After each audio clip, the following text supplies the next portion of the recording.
Bien-aimés frères et sœurs dans le Seigneur, encore une fois, c'est dans le nom qui est au-dessus de tout nom, le nom de la rédemption, que je salue chaleureusement chacun de vous, et tout en vous souhaitant une bonne écoute de la parole du Seigneur, et que la grâce du Tout-Puissant puisse agir en chacun de vous, et qui vous rende capable de recevoir ce que vous écoutez, et non seulement de recevoir, mais de l'expérimenter, que la parole de Dieu devienne en vous esprit et vie, que vous puissiez rendre témoignage vous-même après avoir expérimenté ce que nous disons dans ces émissions, que ce n'est plus moi qui vis, mais c'est Christ qui vit en moi. Ainsi que la grâce du Tout-Puissant repose sur chacun de vous. Merci pour la confiance que vous nous témoignez. Merci pour d'accepter de vous connecter au travers de ces émissions, que ce soit par Internet, que ce soit par la télévision, et que vous puissiez nous suivre en direct. Que la grâce du Tout-Puissant repose sur chacun de vous, même ceux qui vont suivre en rediffusion, et que la grâce du Tout-Puissant soit sur vous. Et nous sommes reconnaissants au Seigneur pour vos prières, pour votre soutien spirituel, et c'est ce qui nous soutient, qui donne la force de continuer quand nous apprenons que ce que nous disons vous fait du bien, et que vous expérimentez la grâce du Tout-Puissant.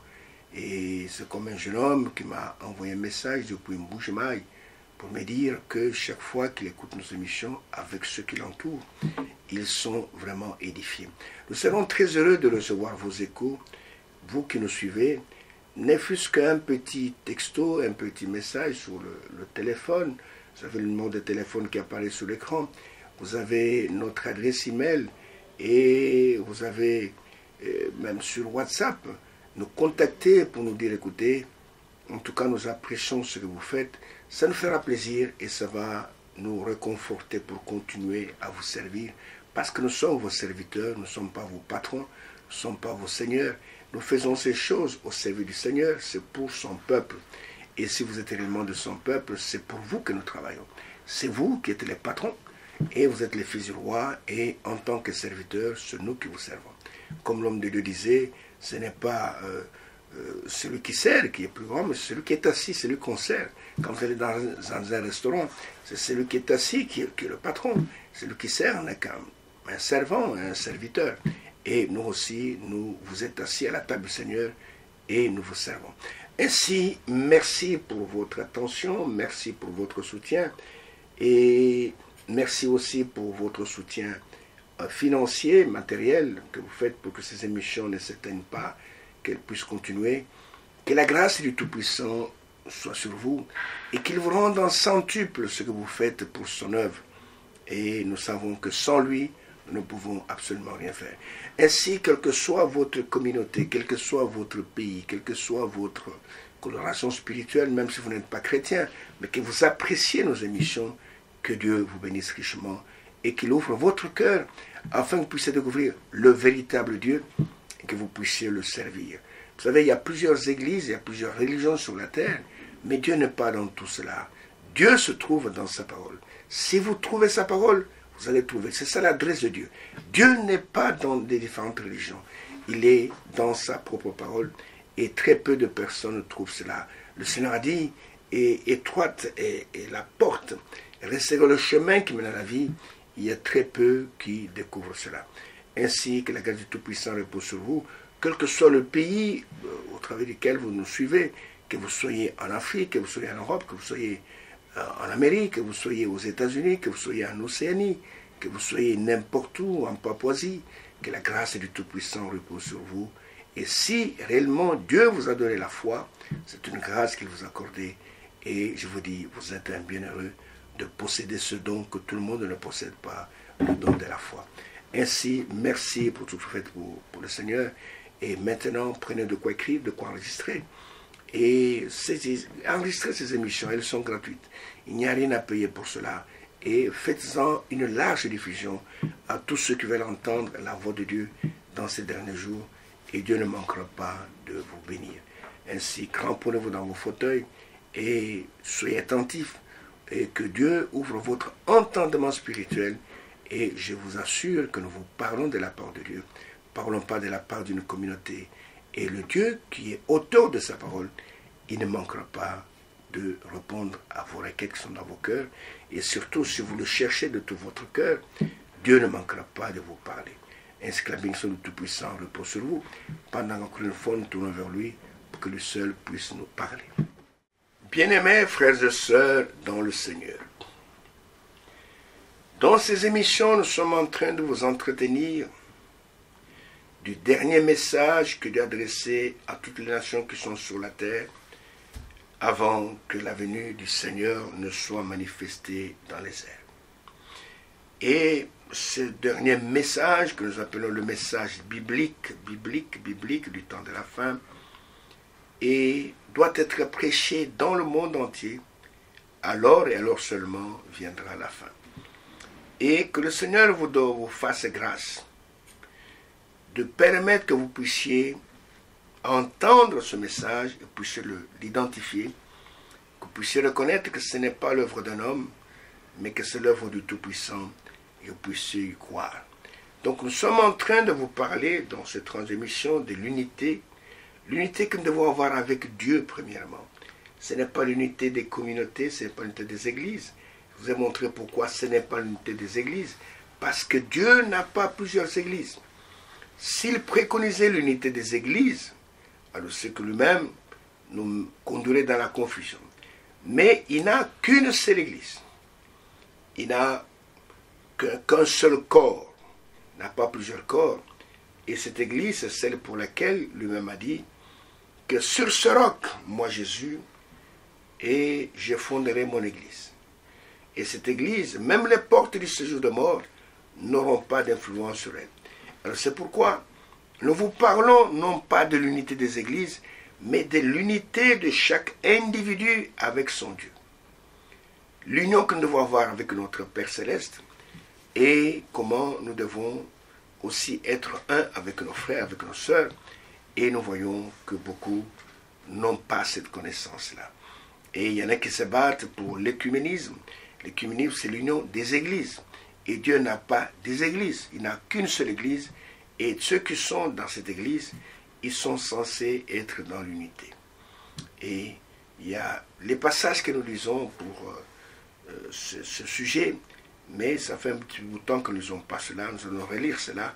Nous prenons Hébreux chapitre 1er. Hébreux chapitre 1er, et nous lisons d'abord les 3 premiers versets. Après nous irons dans Genèse chapitre 1er aussi. Là il est écrit, après avoir autrefois, à plusieurs reprises et de plusieurs manières, parlé à nos pères par les prophètes, Dieu, dans ces derniers temps, nous a parlé par le Fils. Il est là établi héritier de toutes choses. Par lui, il a aussi créé l'univers. Le Fils est le reflet de sa gloire et l'empreinte de sa personne. Et il soutient toutes choses par sa parole puissante. Il a fait la purification des péchés et s'est assis à la droite de la majesté divine dans les lieux très hauts. Il est écrit dans Jean chapitre 11, juste après la résurrection de Lazare, et il est écrit que Christ, effectivement, il est mort sur la croix, afin de réunir dans un seul corps les enfants de Dieu qui sont dispersés sur la terre. Et parce que Christ, avant la fondation du monde, il a visé l'unité de son Église, l'unité de ceux qui sont dans l'Église, et il veut être un avec ses enfants. Dans Genèse chapitre 1er, Genèse chapitre 1er, je complète notre lecture par le verset 26 et verset 27, et voilà ce qui est écrit. Puis Dieu dit, faisons l'homme à notre image, selon notre ressemblance, et qu'il domine sur le poisson de la mer, sur les oiseaux du ciel, sur le bétail, sur toute la terre, et sur tous les reptiles qui rampent sur la terre. Dieu créa l'homme à son image, il le créa à l'image de Dieu, il créa l'homme et sa femme. En fait, Dieu, avant la fondation du monde, quand il avait en lui le dessein de créer toutes choses et de créer l'homme sur la terre, Dieu, dans son plan, avait prévu d'être un avec l'homme, d'être une seule identité avec l'homme. Et regardez que cette déclaration qu'il fait, il ne l'a pas fait pour les animaux. Il l'a fait uniquement pour l'homme. Il dit, créons l'homme à notre image et, comme on dit, à notre ressemblance. Comme on dit en français, ce qui se ressemble s'assemble. C'est parce qu'il voulait être un avec l'homme sur la terre. C'est pourquoi il a fait à son image, à sa ressemblance. Et qu'il puisse dominer sur toutes les autres créations, mais qu'il soit en unité avec moi. Et l'homme a été fait pour être un avec son Créateur. Mais nous voyons que le péché va le détacher de cette voie de l'unité. Le péché va venir s'aimer, je peux dire, l'inimitié entre Dieu et l'homme. Mais le Fils de Dieu, Jésus, est venu pour détruire le mur de l'inimitié, pour détruire tout ce qui séparait l'homme de son Créateur, selon ce qui est écrit dans Colossiens au chapitre 1er et au chapitre 2 plutôt. Regardez ce qui est écrit dans Colossiens au chapitre 2. Et voilà ce qui est écrit. Et à propos de ce que le Fils de Dieu a fait, il est dit, commençons par le verset 13 jusqu'au verset 15, il est dit, « Vous qui étiez morts par vos offenses et par l'incirconcision de votre chair, il vous a rendus à la vie avec lui et en nous faisant grâce pour toutes nos offenses. » Écoutez maintenant, il a effacé l'acte dont les ordonnances nous condamnaient et qui subsistait contre nous. Il a éliminé en le découlant à la croix. Il a dépouillé les dominations et les autorités et les a livrées publiquement en spectacle en triomphant d'elles par la croix. C'est-à-dire tout ce qui faisait obstacle pour que nous ne soyons pas un avec lui, et il a tout détruit pour que nous puissions être dans l'unité. Et quand nous allons dans Éphésiens chapitre 2, Éphésiens chapitre 2, regardez ce que Christ a fait pour nous. Lisons du verset 11 jusqu'au verset 18, par exemple.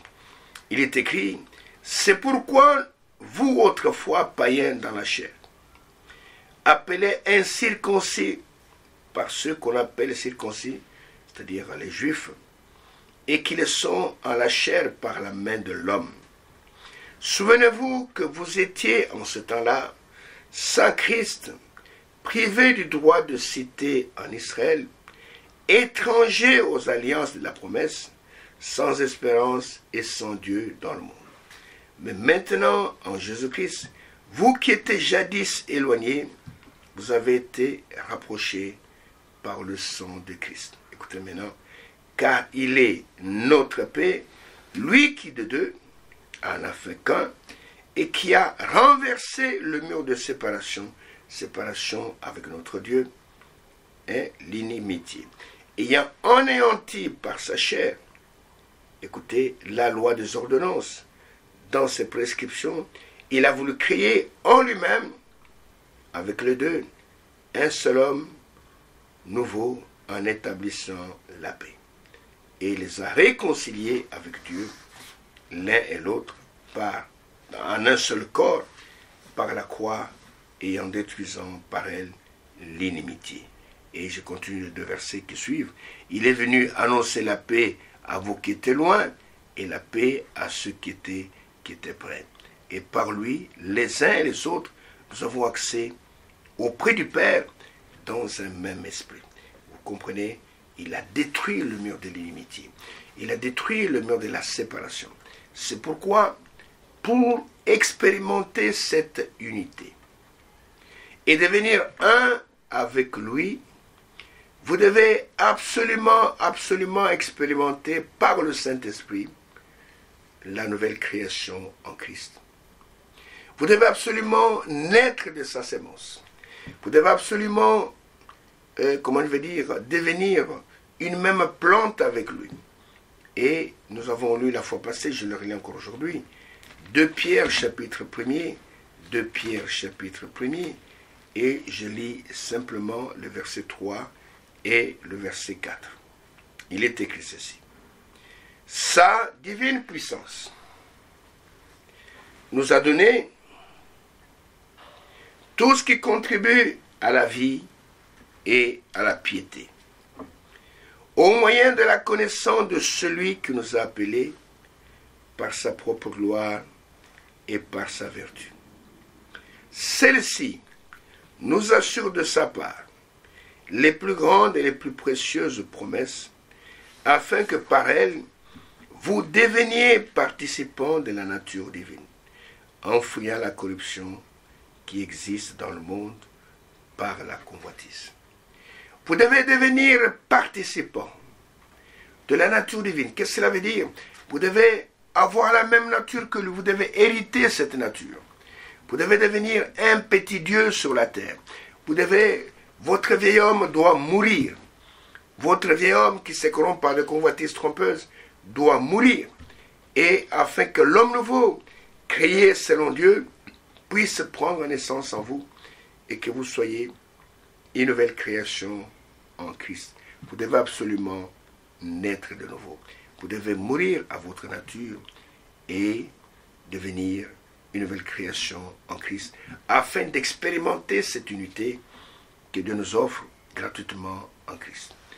Et quand cela arrive, et que vous êtes né de nouveau, et que cette nature vient en vous, oh mon bien-aimé frère, voici ce qui va se passer dans votre vie. Vous allez voir que les choses vont changer quand Christ vient habiter dans votre cœur. Les choses vont changer. Vous pouvez alors jeter un coup d'œil à votre vie passée et vous posez même la question, qu'est-ce qui s'est passé pour que vous soyez changé comme ça? Vous n'avez plus la même nature, vous êtes un homme différent, vous pardonnez à ceux qui vous ont offensé et vous demandez pardon à ceux qui vous ont, à ceux à qui vous avez offensé, et vous devenez une autre personne, comprenez? Et vous n'êtes plus quelqu'un qui cherche à se venger, mais vous êtes prêt à pardonner. Et même si ce sont des personnes qui ont rejeté la parole de Dieu, vous serez plein d'amour, plein de compassion pour ces personnes-là, et vous allez voir, poser la question, mais comment ai-je pu avoir rejeté la parole? Pendant tout ce temps, vous serez une autre personne.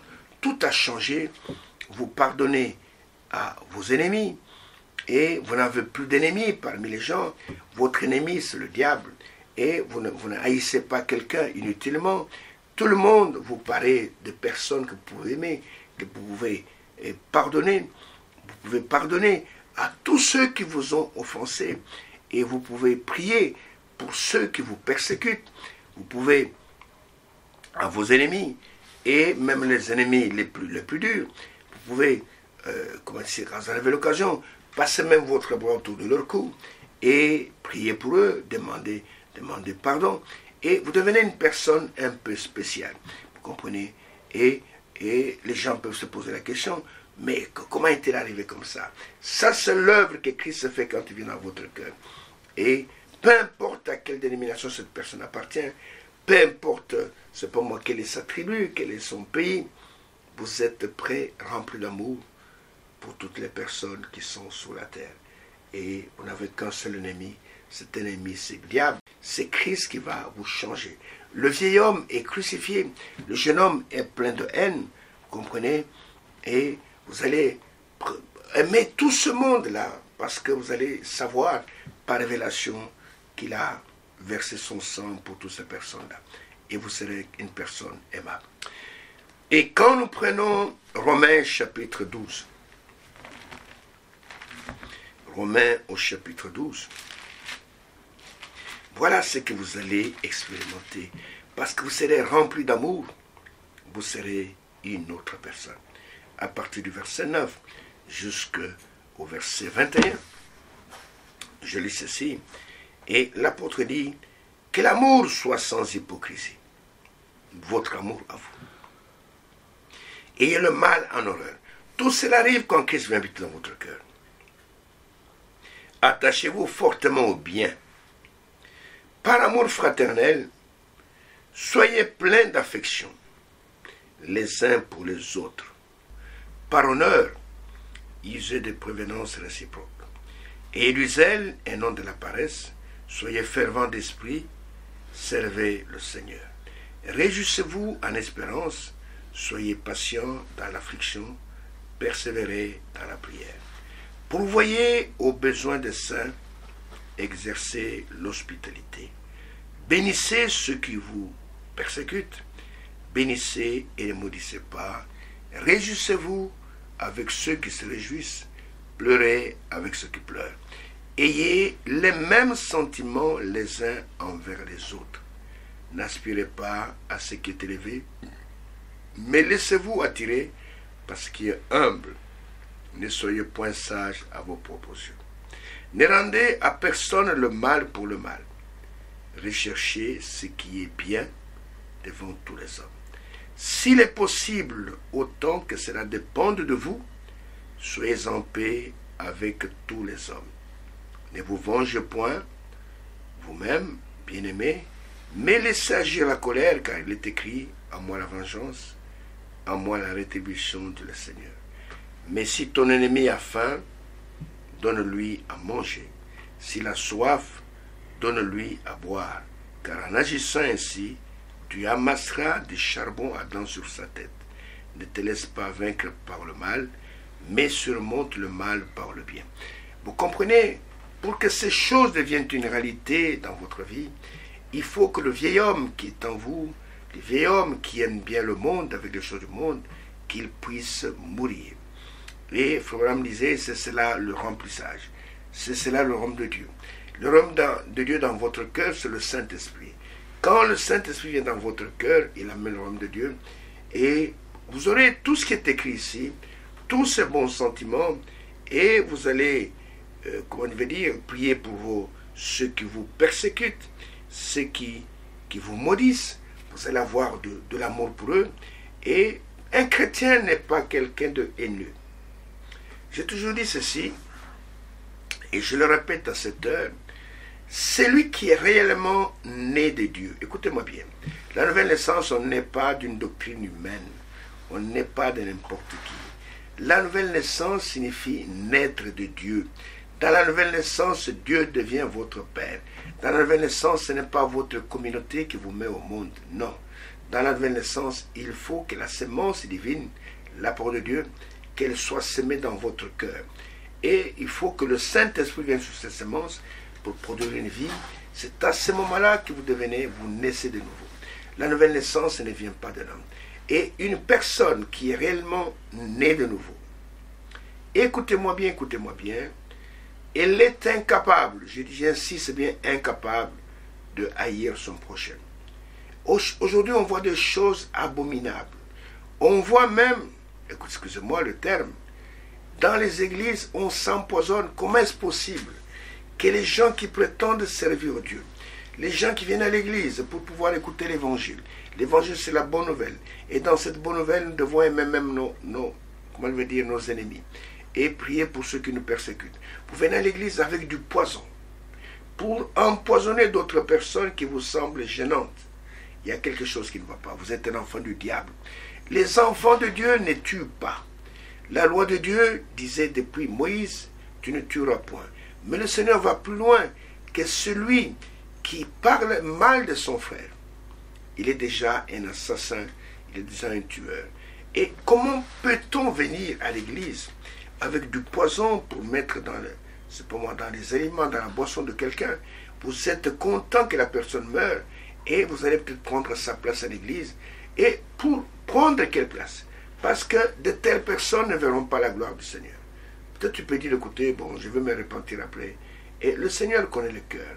Si tu es un ouvrier de l'iniquité, tu peux parfois, en faisant cela, franchir la limite entre la grâce et le jugement, entre la vie et la mort. Et tu ne pourras pas revenir.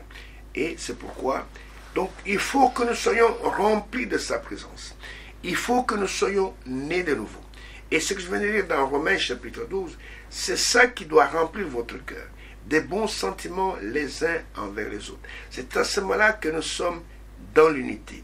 ne c'est pas parce que nous parlons de l'unité, mais dans nos cœurs, nous nous haïssons les uns les autres. Non, ce n'est pas ça. Je vous parle de la véritable unité, de l'union verticale entre chaque membre de l'Église avec son Créateur. Et c'est ça le remplissage. C'est cela le royaume de Dieu qui vient dans votre cœur. C'est en cela que nous sommes un. Nous sommes un, et alors, non pas pour faire, je peux dire, et avancer notre dénomination, non pas pour faire avancer notre communauté, non pas pour faire avancer notre credo, et nous sommes un dans un credo qui est faux, et ce n'est pas pour cela, mais non pas pour faire progresser notre culte, mais nous devenons un, écoutez-moi bien, écoutez-moi bien, pour faire avancer le royaume de Dieu. Écoutez, la Bible dit, notez bien ce passage, Ésaïe 53, verset 10. Ésaïe 53, verset 10. Regardez ce qui est écrit dans ce verset mémorable, qui se trouve dans un chapitre mémorable, Ésaïe 53. Il est dit, il a plu à l'Éternel de le briser par la souffrance. Après avoir livré sa vie en sacrifice pour le péché, il verra une postérité et prolongera ses jours. Et l'œuvre de l'Éternel prospérera entre ses mains. Nous devenons un pour faire prospérer l'œuvre de Dieu. Et ses mains, ce sont les membres de son corps. Vous comprenez? Nous ne devenons pas un pour faire progresser notre credo, notre dogme, notre dénomination, notre groupe de prière. Nous devenons un pour faire progresser le royaume de Dieu. C'est cette unité à laquelle Dieu prend plaisir. Nous ne venons pas un pour faire progresser nos idées, pour faire progresser nos fausses doctrines. Il y a des gens qui sont unis, mais dans des faussetés, et qui se congratulent dans des faussetés. Mais nous devenons un pour faire progresser l'œuvre de Dieu. C'est ce qu'il est écrit ici, il fera une postérité, il prolongera ses jours. C'est-à-dire qu'entre cette postérité, l'œuvre aussi va se prolonger, et l'œuvre de l'Éternel va prospérer, va se prolonger entre ses mains. Et nous voyons que nous sommes devenus un pour faire avancer le Dieu. Nous prenons alors son modèle, c'est-à-dire qu'il devient pour nous le modèle, et chaque fois que la Sainte Bible, cette parole, dit quelque chose, et le Saint-Esprit en nous crie, c'est bien cela. Le Saint-Esprit dit, c'est bien ma parole. Et nous avons la confirmation que la parole est véritable. Vous comprenez? Il dit, c'est bien cela, c'est bien ma parole. Et vous ne tenez plus compte de ce que les gens disent. Vous ne tenez plus compte de ce que les gens font. Mais vous faites attention à ce que Dieu dit. Et Dieu devient dans votre cœur votre absolu. C'est à ce moment-là que vous devenez un avec Dieu, avec le Créateur. Tous ceux qui disent, écoutez, nous sommes des chrétiens, mais qui renient que Dieu soit leur absolu. Comme aujourd'hui dans le message, plusieurs crient partout que c'est Branham qui est leur absolu. Et en ce moment-là, vous êtes coupé totalement de la communion avec Dieu. Et vous n'êtes pas associé à ce que Dieu fait, parce que pour que Dieu puisse vous utiliser, vous devez absolument le prendre comme votre absolu. Pour que Dieu puisse vous utiliser, vous devez absolument le prendre comme le socle de toute votre œuvre. Et regardez, le premier commandement qui a été donné à Israël, quand Moïse voulait quitter le peuple, parce que lui n'entrait pas dans la promise, dans Deutéronome chapitre 6, Moïse a crié à Israël, écoute ô Israël, l'Éternel notre Dieu est l'unique éternel. Tu aimeras l'Éternel de tout ton cœur, de toute ton âme, de toute ta force, de toute ta pensée, et tu le serviras seul. Donc, si tu ne parviens pas à faire de Dieu ton absolu, c'est-à-dire que ta foi, elle est basée sur lui, ce que tu n'es pas encore un chrétien. Tu n'as pas encore cru. Et nous voyons que beaucoup, bien qu'ils prétendent avoir reçu le message du temps de la fin, vous disent que Branham, c'est mon absolu. Branham était un homme comme toi et moi. Et la Bible dit dans Romains chapitre 3, verset 4, que tout homme soit reconnu pour menteur, y compris Branham, y compris tous les prophètes, et sauf Jésus. et que Dieu seul soit reconnu pour le véritable. Jésus était la divinité faite chair. Jésus disait tout le temps, en vérité, je vous l'ai dit. Et il était la vérité manifestée. Il pouvait dire, je suis le chemin, je suis la vérité, je suis la vie. Nul ne peut venir au Père que par moi. Et nous voyons que Branham était un homme comme toi et moi, il pouvait commettre des erreurs, il pouvait les corriger. Mais montre-moi un seul endroit où le Seigneur Jésus-Christ a commis une erreur et qu'il est venu corriger. C'est impossible. De sa bouche ne sortait que la vérité. Et nous voyons que, et il ne parlait que selon la vérité. C'est pourquoi il est notre modèle. Il est notre absolu. Il a dit, les cieux et la terre passeront, mais ma parole ne passera point. C'est Matthieu 24, verset 35. Les cieux et la terre passeront. Ils peuvent être changés. Mais ma parole, elle est immuable. Personne ne peut la changer. Et c'est alors, en croyant cela, en l'acceptant comme notre absolu. Tu l'acceptes comme ton absolu, je l'accepte comme mon absolu, mon frère ici l'accepte comme son absolu, ma soeur ici l'accepte comme son absolu. C'est à ce moment-là que nous devenons un en lui et que nous pouvons expérimenter la véritable unité. Parce que nous avons tous le même socle. Nous croyons tous dans le même Dieu. Nous croyons tous dans la même parole. Et il devient pour nous notre base de l'unité. C'est alors que nous sommes un. Nous sommes un quand nous recevons le Saint-Esprit et que celui-ci confirme chaque parole de Dieu en nous par un Amen. Quand nous écoutons la parole de Dieu, nous disons Amen à cela. Si vous ne croyez pas toute la parole de Dieu, alors Dieu n'est pas votre absolu. Dieu n'est pas dans votre cœur et l'unité avec Dieu ne peut pas s'opérer. L'unité est conditionnée par notre foi, notre confiance en lui et par sa présence en nous au travers du Saint-Esprit. Et Dieu ne peut pas te donner le Saint-Esprit si tu ne crois pas véritablement dans sa parole et si tu n'as pas reçu le Saint-Esprit, il ne peut pas être en unité avec toi. Mais l'unité vient par le Saint-Esprit et dans les émissions passées nous avons dit ceci, l'unité est réalisée quand l'Esprit de Dieu vient habiter en nous et confirme chaque parole qui sort de sa bouche comme étant, même si nous ne comprenons pas tout, mais nous sommes persuadés que ce qu'il a dit est vrai. Et nous voyons que beaucoup ne peuvent pas expérimenter cela. Et beaucoup ont même des doutes sur des passages bibliques.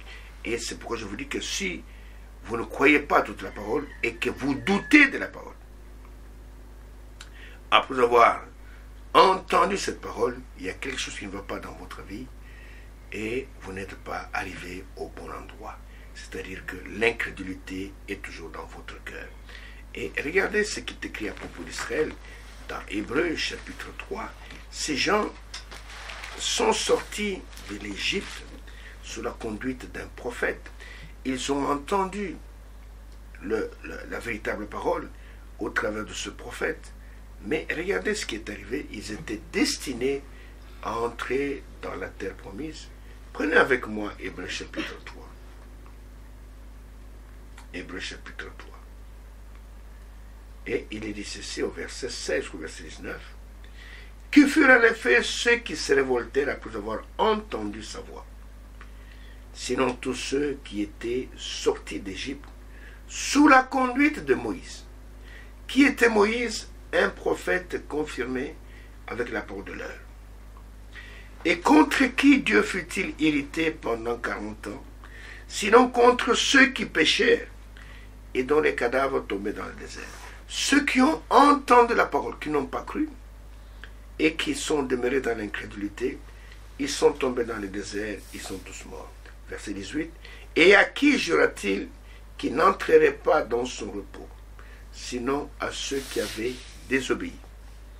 Aussi, voyons-nous, qui ne purent y entrer, écoutez, à cause de leur incrédulité. L'incrédulité ne nous met pas en communion avec le véritable Dieu. l'incrédulité, le manque de foi nous met dans une position d'inimitié contre Dieu. Et la Bible dit, contre qui Dieu se révolta-t-il dans le désert? Contre ceux qui sont sortis de l'Égypte sous la conduite de Moïse. Et Moïse, un messager confirmé. Et je peux vous dire aussi aujourd'hui, contre qui Dieu s'irrite-t-il aujourd'hui? Contre ceux qui sont sortis de dénomination sous la conduite d'un prophète, un prophète confirmé, qui est la temple de Moïse, qui a été manifesté dans notre temps et qui avait le message biblique du temps de la fin. Et tous ceux qui ne croient pas à ce message et qui se heurtent contre cela, ils tombent et se renversent parce qu'ils se heurtent à une pierre d'achoppement et leur sort sera terrible au jour du jugement. Et nous voyons que si nous doutons de la parole de Dieu, si nous avons de cœur plein de doutes, et le doute vient de l'incrédulité, alors nous savons que nous n'entrerons pas et nous avons désobéi quelque part et vous n'entrerez pas non plus à cause de l'incrédulité qui est dans votre cœur. Et au chapitre 4, commençons par le premier verset, il est dit, craignons donc tandis que la promesse d'entrer dans son repos subsiste encore, qu'aucun de vous ne paraisse être venu trop tard, car cette bonne nouvelle, l'évangile que vous écoutez, nous a été annoncée aussi bien qu'à eux, mais la parole qui leur fut adressée, écoutez, ne trouva pas de foi chez ceux qui l'entendirent. Et pour nous qui avons cru, nous entrons dans le repos selon qu'il est écrit, je jurais plutôt dans ma colère, ils n'entreront pas dans mon repos. Ainsi vous comprenez, frères, la désobéissance et l'incrédulité vous conduisent vers la mort, mais la foi et l'obéissance vous conduisent où ça, dans le chemin qui mène à la vie, et vous allez expérimenter cela. Donc, quand vous doutez de la parole de Dieu, après avoir reçu, je peux dire, cette vraie parole, il ne vous reste qu'une seule chose, c'est le jugement. Et personne ne peut douter de la parole et prétendre avoir reçu le Saint-Esprit. Tous ceux qui n'acceptent pas ce message et qui prétendent qu'ils ont le Saint-Esprit, là je m'adresse spécialement aux serviteurs de Dieu venus de différentes dénominations, qui nous critiquent, qui nous appellent des branhamistes. Moi je ne suis pas un branhamiste. Et dans notre église, nous ne sommes pas des branhamistes, nous sommes des chrétiens. Mais les gens, par manque de connaissances, nous appellent des branhamistes. Et nous voyons que tous ceux qui doutent de ce message, la parole est révélée pour cette heure, qui refusent de l'accepter dans leur cœur, écoutez-moi bien, c'est peut-être une bombe que je vais lancer là. Ces personnes ne connaissent pas Dieu. Ces personnes n'ont jamais connu Dieu. Ces personnes ne sont pas en communion avec le Créateur. Le Seigneur a dit, les cieux et la terre passeront, mais mes paroles ne passeront point. Et nous voyons que c'est dans ce message que nous avons les écrits de la Bible qui sont rendus clairs. Et nous pouvons comprendre exactement ce que Dieu fait pour nous. Et quand nous sommes réellement entrés en Christ, et comment rentre-t-on en Christ? Il faut d'abord écouter l'évangile véritable. Et après, nous sommes scellés du Saint-Esprit qui avait été promis. Et donc notre destinée, c'est la gloire. Nous n'allons pas atterrir nulle part ailleurs. Et nous voyons que beaucoup de personnes prétendent être des vrais croyants et ils prétendent être des grands prédicateurs. Mais ils sont incapables d'identifier l'Esprit de Dieu dans les vrais enfants de Dieu. Et Frère voilà m'a prêché un joli sermon que je vous recommande. Et ce sermon s'intitule, je peux dire, être conduit. Et quand vous êtes conduit par l'Esprit de Dieu, l'Esprit de Dieu ne peut pas vous conduire ailleurs. L'Esprit de Dieu va vous conduire dans toute la vérité. Et la vérité, c'est la parole de Dieu. Quand réellement l'Esprit de Dieu vous conduit, écoutez-moi bien, vous allez atterrir là où se trouve le Seigneur, c'est-à-dire dans sa parole, et vous n'irez pas ailleurs. Souvenez-vous de notre sermon, le jour de Noël, où nous avons parlé, nous avons vu son étoile en Orient, et nous sommes venus, non pas pour lui serrer la main, mais pour l'adorer. Ces gens avaient la révélation de cet enfant qui était né, ils savaient qu'il était Dieu. Et quand ils sont venus, la lumière les a conduits jusque là où était le petit enfant. Vous comprenez? Et là, comment je vais dire, quand nous avons la vraie compréhension de la parole de Dieu, quand le Saint-Esprit vient dans notre cœur, nous pouvons expérimenter les merveilles de Dieu. Cette nouvelle nature, la nouvelle création en Christ, elle sera manifestée en chacun de nous. Nous ne serons pas des gens troublés et nous allons troubler personne. Et regardez au verset 9 du même chapitre, il dit, il y a donc un repos de sabbat réservé, non pas tout le monde, mais réservé au peuple de Dieu.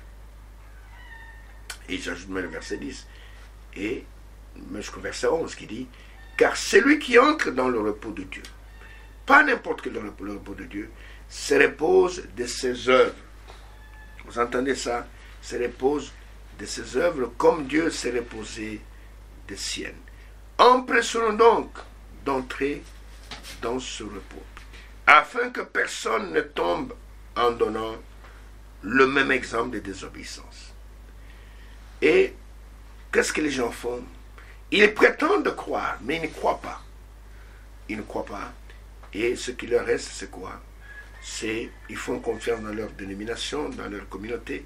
Et regardez, les communautés des hommes, leur travail, c'est de diviser les gens. Les gens se déclarent de telle communauté, et ce qu'ils font, c'est critiquer les uns les autres. Ah, regarde, c'est le groupe, tel groupe. Mais en Christ, nous n'avons pas ce problème-là.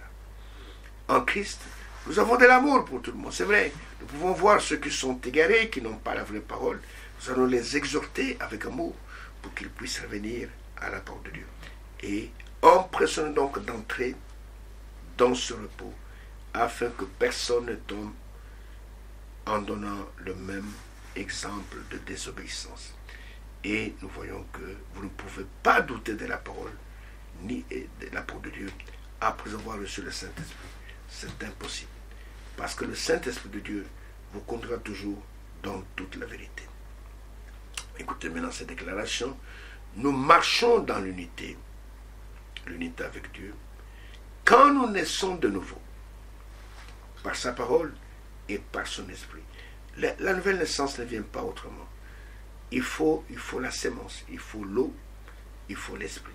Donc nous marchons dans l'unité quand réellement nous sommes nés de nouveau, par la parole et par son esprit, et que sa vie vient en nous par le Saint-Esprit. En ce moment-là, ayant le même esprit, nous allons marcher la main dans la main et nous serons ensemble jusqu'à ce que nous allons le rencontrer et que nous serons avec lui pour l'éternité. Pourquoi y a-t-il tant de divisions? Je le répète tout le temps. C'est parce que les gens ne sont pas d'abord nés de nouveau et que les gens n'ont pas le même esprit et les gens ont plusieurs natures. Mais il n'y a qu'une seule nature qui va nous conduire à Christ. C'est cette nouvelle création en Christ. Et nous voyons que nous marchons dans l'unité quand nous naissons de nouveau par la parole et par l'esprit, et que sa vie vient en nous uniquement par le Saint-Esprit. Si nous sommes réellement des chrétiens, écoutez-moi bien, nés de nouveau, c'est alors que nous sommes un. En dehors de cela, tout n'est que du blabla. C'est alors que nous sommes un et nous sommes unis ensemble. Nous sommes des frères et des sœurs dans une même église, une seule église. Il y a des gens qui prennent des déclarations des hommes de Dieu, comme il est écrit, comme il est souvent cité, on récite souvent Frère Franck en disant, écoutez, le frère, le serviteur de dit, il faut une seule assemblée dans la même ville. Mais cette unité-là, c'est une unité de foi et de cœur. Ce n'est pas une unité nécessairement de géographique, mais on peut être à des endroits différents, mais être unis dans le même esprit. On peut être dans des pays différents, être unis dans le même esprit. Il peut y avoir des foyers dans une ville, mais tous ceux qui prient dans ce foyer ont le même esprit et sont conduits dans la même unité. Et parfois les gens, ils veulent être au même endroit, mais étant au même endroit, ayant des esprits différents, il n'y aura jamais d'unité. Ils seront toujours divisés. Et les gens sont trompés dans des communautés, et les esprits séducteurs les conduisent dans des choses de néant, et n'ayant pas la vie de Christ, n'étant pas unis dans le même esprit, et ils font n'importe comment. Alors si nous sommes réellement des chrétiens, nés de nouveau, c'est alors que nous sommes un et que nous sommes unis ensemble parce que nous sommes nés de la même semence. Nous sommes abreuvés par le même esprit. Nous croyons la même parole parce que le Saint-Esprit en vous ne peut pas vous conduire dans des choses néant. Le Saint-Esprit, il ne conduit que dans toute la vérité. Il ne conduit pas tantôt dans la vérité, tantôt dans le mensonge. Ainsi, nous parlons de l'unité. Écoutez, nous allons bientôt conclure. L'unité d'un seul Dieu dans une seule église. Dieu n'a pas plusieurs églises. C'est l'unité d'un seul Dieu et dans une seule église. Alors prenons pour cela, avant de clôturer, 2 Corinthiens chapitre 5. C'est un passage que vous connaissez bien, nous allons terminer par ce passage. Peut-être qu'il y aura d'autres passages, je ne sais pas, on verra. 2 Corinthiens chapitre 5, et commençons par le verset 16. Et là, l'apôtre nous dit ceci. Ainsi, dès maintenant, nous ne connaissons personne selon la chair. Et si nous avons connu Christ selon la chair, maintenant nous ne le connaissons plus de cette manière. Et ça, c'est spécialement pour les apôtres, pour Paul, qui avait connu d'abord Jésus dans la chair. Et après le jour de la Pentecôte, quand le Saint-Esprit est descendu, ils l'ont connu, maintenant sur le plan spirituel, ils ont su qu'il était le Dieu manifesté. Maintenant au verset 17. Si quelqu'un est en Christ, c'est une condition. Il est une nouvelle création. Les choses anciennes sont passées, voici toutes choses sont devenues nouvelles. Ça, c'est la condition. Quand vous devenez une nouvelle création en Christ et expérimentez la nouvelle naissance, il y a un changement qui se déroule dans votre être. Et il y a les choses que vous aimez avant, vous ne les aimez plus. Et voici toutes les choses anciennes sont passées. Et voici toutes les choses sont devenues nouvelles. Vous devenez quelqu'un d'autre. Et vous devez absolument expérimenter cela. La nouvelle naissance n'est pas de la philosophie. La nouvelle naissance est une réalité. Et au verset 17, il est écrit, au verset 18, et tout cela vient de Dieu. La nouvelle naissance vient de Dieu, qui nous a réconciliés avec lui, qui nous a mis dans l'unité avec lui, par Christ, et qui nous a donné le ministère, non pas de la division, non pas de la séparation, mais le ministère de la réconciliation. Tout cela vient de Dieu qui œuvre dans le cœur du croyant, qui nous accorde cette capacité de pouvoir nous aimer les uns les autres, de pouvoir nous supporter les uns les autres. Aussi longtemps que nous sommes dans ce corps de chair, nous n'avons pas encore atteint la perfection. Si nous aurions atteint la perfection, alors Dieu nous aurait déjà repris de cette terre. Si vous me voyez, moi, votre frère, en train de vous parler maintenant, c'est que je n'ai pas encore atteint la perfection. Mais nous aspirons à cela. Et tout cela vient de Dieu, qui nous a réconciliés avec lui. Nous allons le voir. Il nous a réconciliés avec lui au travers de Christ, qui a renversé le mur de l'inimitié pour établir l'unité entre le Créateur et nous, ses créatures. Et il nous a donné nous-mêmes le ministère, non pas de séparation, de division, mais il nous a donné le ministère de la réconciliation. Et poursuivons au verset 19, il dit, car Dieu était en Christ, écoutez, réconciliant le monde avec lui-même. Le monde là, ce sont des croyants. En n'imputant point aux hommes leurs offenses. Et il a mis en nous la parole de la réconciliation. Dieu, regardez, Fouaram a prêché un joli sermon que je vous recommande. L'Église et sa condition, ou l'agneau et la colombe. Et cela est basé, cette prédication, sur ce qui s'est passé au Jourdain quand Jean-Baptiste a baptisé Jésus. Et il est dit que Jean était le seul à voir l'Esprit descendre sur lui et demeurer sur lui. venir tabernacler en lui comme une colombe. Et c'est ce jour-là que Dieu et Christ sont devenus un.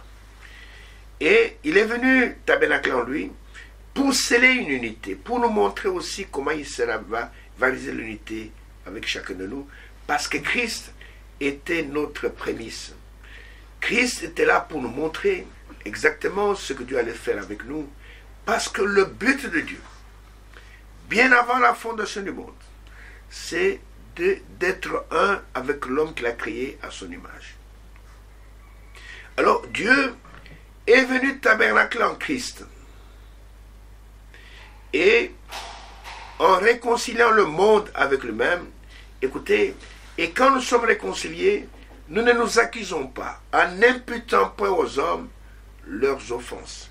Dieu est venu habiter en Christ pour manifester sa nature, la nature de compassion, la nature de pardon, afin que nous puissions, en voyant le modèle de Christ, c'est-à-dire le Père qui demeurait en lui, et que nous puissions prendre cela comme modèle.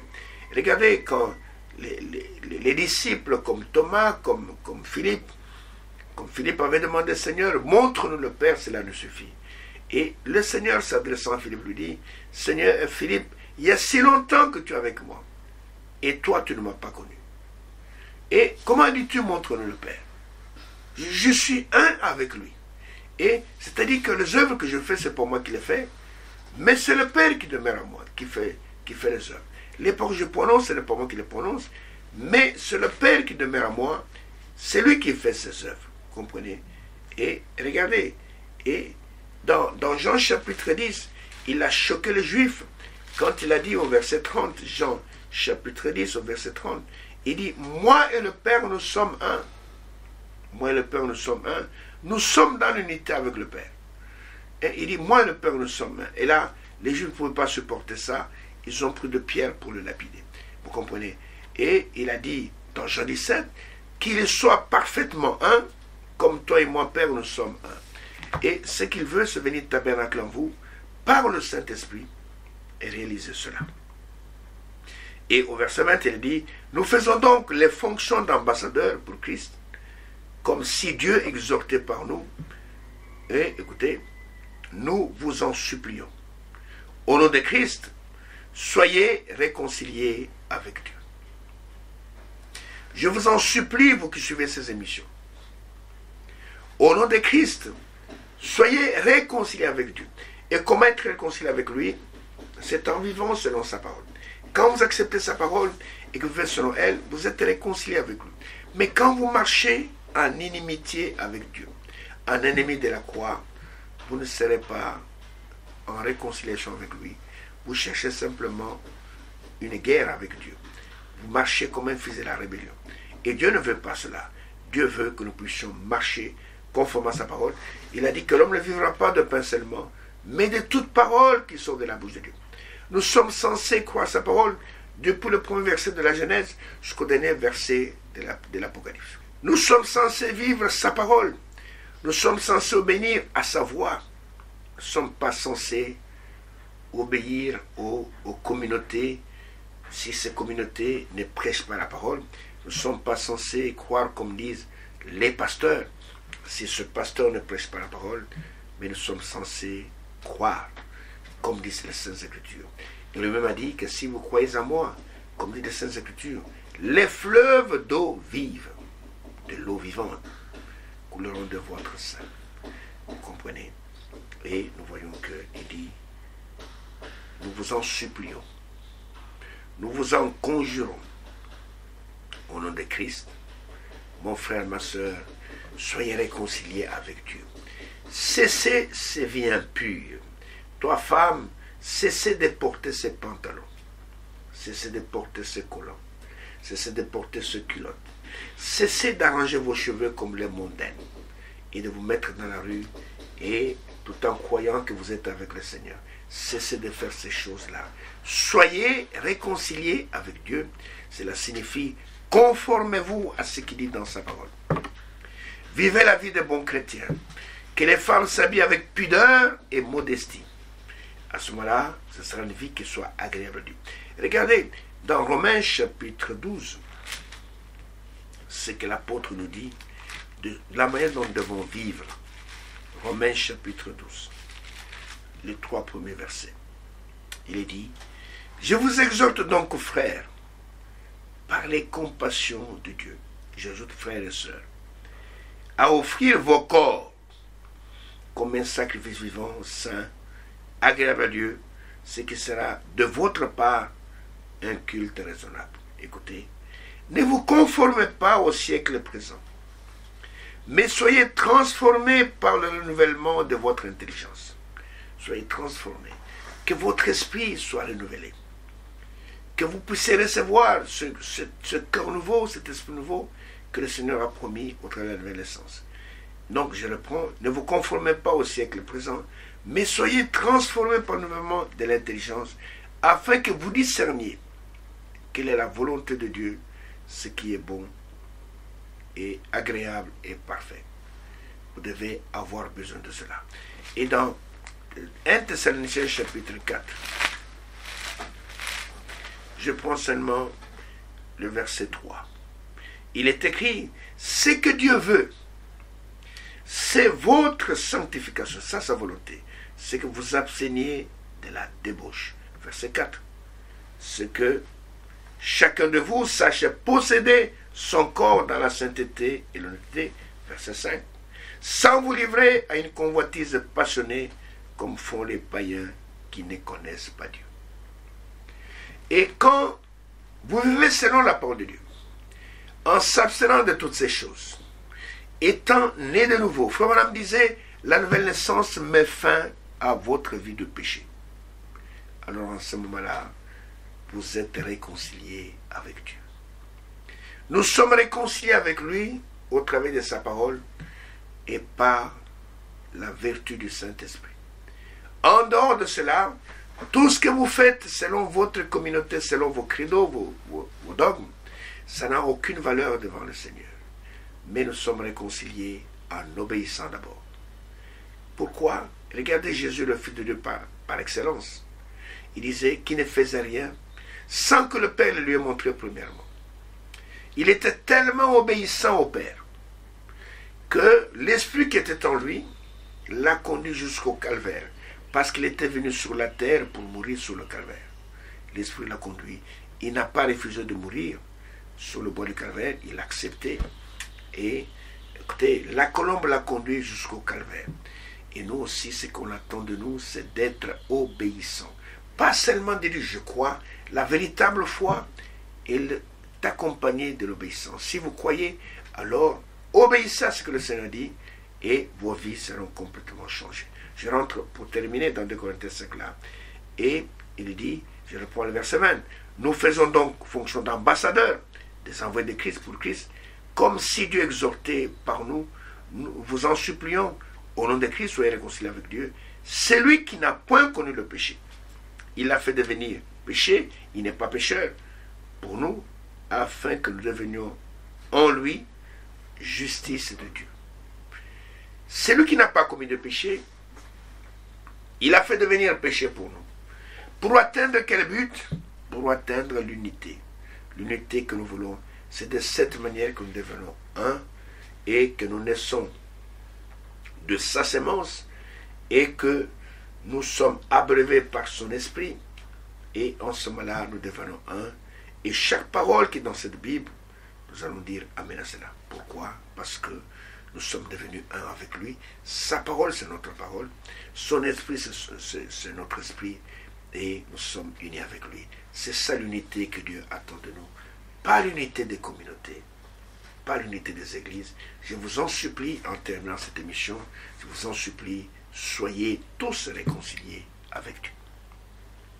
Ne doutez pas de sa fidélité, mais croyez qu'il n'a pas de pause de malheur pour vous. Il n'a qu'un pause de bonheur.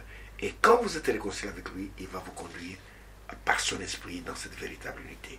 Que Dieu vous bénisse richement. Merci pour votre attention. Et méditez ces choses dans votre cœur. Ruminez-les comme les ruminants. Et si Dieu le veut, on se retrouve dans l'émission prochaine pour pouvoir continuer dans ce sujet jusqu'à ce que nous allons l'achever. Que Dieu bénisse et je vous donne rendez-vous à l'émission prochaine.